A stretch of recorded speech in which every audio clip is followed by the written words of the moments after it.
Live from the 412, it's Platts Point of View, y'all. Let's go.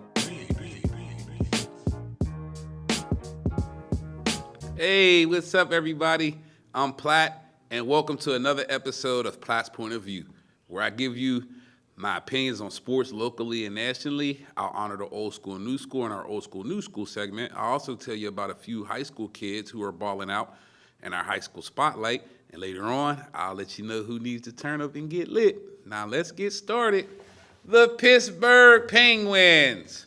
The Pittsburgh Penguins coming into this hockey season, there's quite a few questions with this Pittsburgh Penguin team.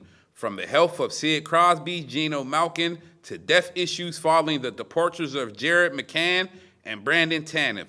The main issue remains goaltending. Starting goalie Tristan Jarry struggled majorly in the playoffs. I was highly upset. The Pens made no change or upgrade at the position, which is mind-blowing. Except they did bring back backup goalie Casey DeSmith, but, what can he do?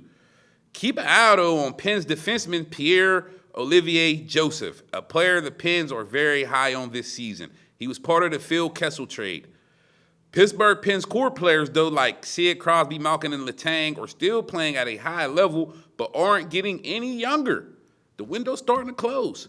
The Pens need to maximize this season and be all in on trying to win another Stanley Cup before it's too late. My prediction, the Pens make the playoffs, but they go home in the second round. Sorry, y'all. It's just my opinion. We'll see, though. Maybe they could prove me wrong. Let's go to some NFL news next. The NFL season is 25% complete. It's a long season, definitely. But here's a few things that caught my eye so far in these first couple games of the NFL season. Cards quarterback Kyler Murray has the best QBR in the NFL. The Cards are undefeated, and they're looking like a serious title contender. Kyler Murray, he's just different. He reminds me of a mixture of Mike Vick and Thug Flutie. Man, the Arizona Cardinals are for real this season, and I smell NFC West title. Next, I'm keeping an eye on LA Chargers quarterback Justin Herbert. Justin Herbert is one of the bright young stars in the NFL so far. Herbert has been nothing but spectacular. Herbert has 11 300-yard passing games, the most by any quarterback in their first two seasons.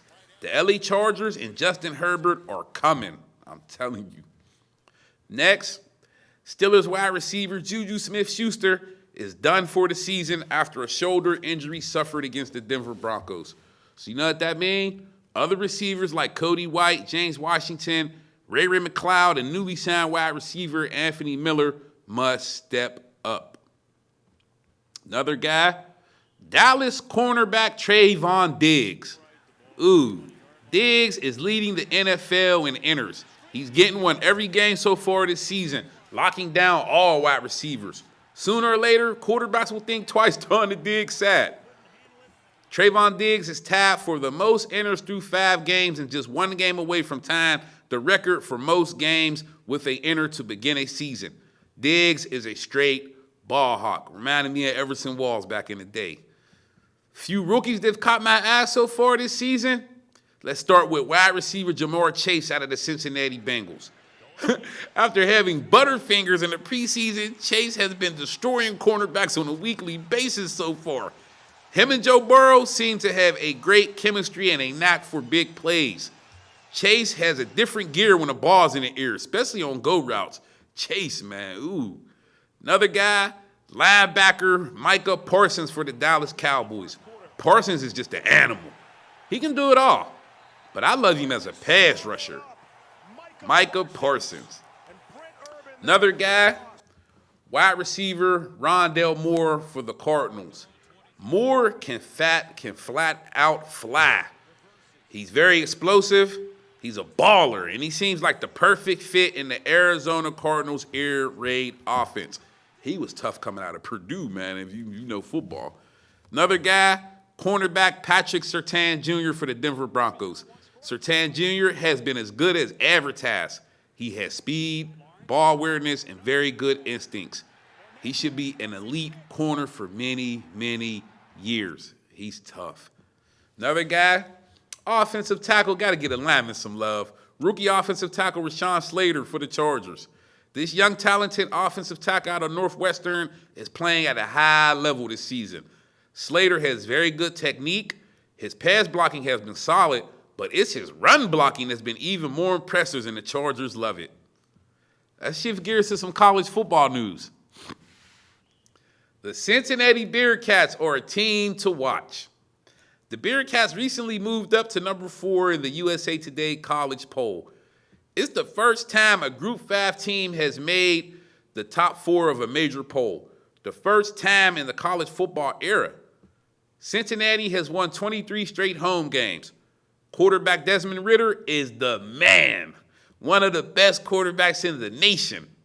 Running back Jerome Ford, he's also been a beast so far. And on defense, they got one of the best cornerbacks in the nation in Ahmad Sauce Gardner. The Bearcats have won 31 straight games against unranked opponents, and it would not surprise me if Cincy made the college football playoffs. Don't sleep. Next, the Pitt Panthers. The Panthers lead the nation in scoring, averaging 52 points a game, and they have one of the best wide receivers in the nation in super sophomore Jordan Addison. Pitt and its high-powered offense will be tested in the next few weeks. They go to Blacksburg to play Virginia Tech this weekend, then home games against Clemson and Miami in back-to-back weeks. So we will find out a whole lot about these Pittsburgh Panthers real soon. But hey, on the bright side, they're 4-1, 1-ACC play. So far, so good. So only time will tell. Next up, the Penn State Nittany Lions. Penn State lost to Iowa last week in a great game, but they also lost quarterback Sean Clifford in that game. So let's just hope he's healthy and not lost for any games, because without him, Penn State is in trouble, as you've seen in Iowa. So we shall see. Last but not least, the West Virginia Mountaineers. The Mountaineers sit at 2-4, 0-3 in Big 12 play. West Virginia is dead last in the conference. Head coach Neil Brown is 13-15 as West Virginia's head coach. It might be time to move on, whether sooner than later. Sorry. Inconsistent quarterback play and poor game management is a major issue right now. West Virginia can turn it around, but with games coming up against TCU, Texas, Oklahoma State, Iowa State, and more, it looks easier said than done. I think the Mountaineers are in danger. Danger.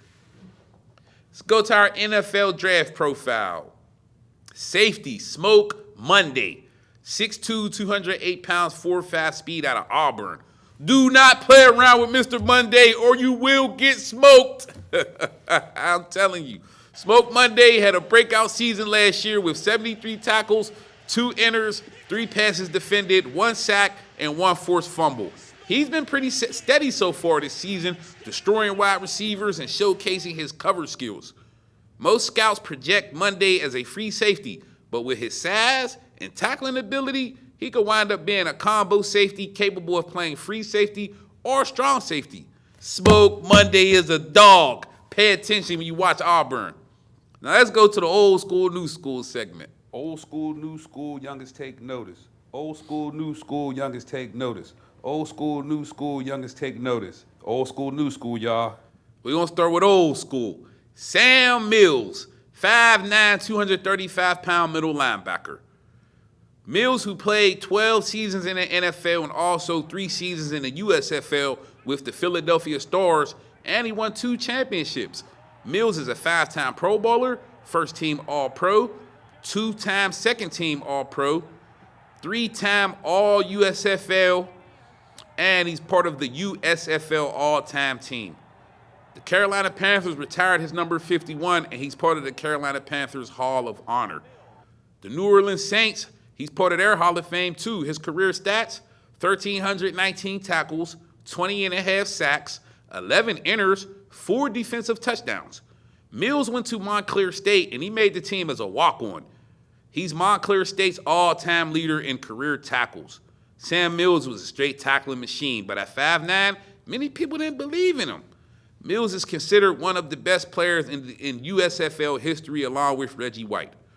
After a 3-year stint in the USFL, Mills signed with the New Orleans Saints and became a household name. He led a ferocious Saints defense in the mid-'90s called Dome Patrol. I like that, Dome Patrol. Head coach Jim Moore said Mills is the best player he's ever coached. Mills was a free agent and signed with the Carolina Panthers in 1995. He was the veteran leader of a young Carolina Panthers team and started every game his first 3 seasons. In 1996, at the age of 37, he was the oldest player to ever make a Pro Bowl. That's remarkable. He retired the following season. After retiring, Sam Mills became Carolina's defensive assistant coach in 1998, before getting promoted to linebackers coach in 1999. In 2003, Mills was diagnosed with intestinal cancer. He was told by doctors he only has a few months left to live. He underwent chemotherapy and continued to coach. He was the inspirational force in the 2003 Carolina Panthers Super Bowl run.